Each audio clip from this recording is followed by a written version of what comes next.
আমিন এই আশুরার দিনে বিজয় দিয়েছেন এবং ফেরাউন এবং তার অনুসারীদেরকে নিমজ্জিত করেছেন পানিতে। আর মুসা আলাইহিসসালাম তার বাহিনীকে আল্লাহ তাআলা মুক্তি দান করেছেন। এটা সত্যের বিজয়ের দিবস।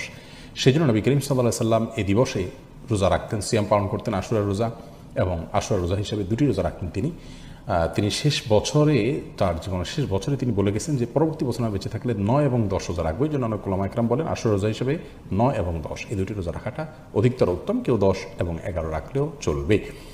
তো আশুরা রোজা এটি হলো মুহররমের মূল কাজ। এর পাশাপাশি দ্বিতীয় কাজ হলো মুহররম মাসে বেশি বেশি রোজা রাখা। নবী সাল্লাল্লাহু আলাইহি সাল্লাম এই মাসে অনেক বেশি রোজা রাখতেন।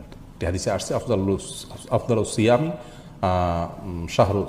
আফদালুস সিয়ামি বা'দা রমাদান শাহরুল্লাহিল মুহররম। রমজানের পরে আল্লাহর কাছে সবচেয়ে শ্রেষ্ঠ সিয়াম হলো মুহররম মাসের সিয়াম। সেজন্য এই মুহররম মাসের সিয়াম আমরা ইনশাআল্লাহ বিদিনা বেশি থেকে বেশি, যার যতটুকু তৌফিকুল আমরা বেশি থেকে বেশি রাখার চেষ্টা করব।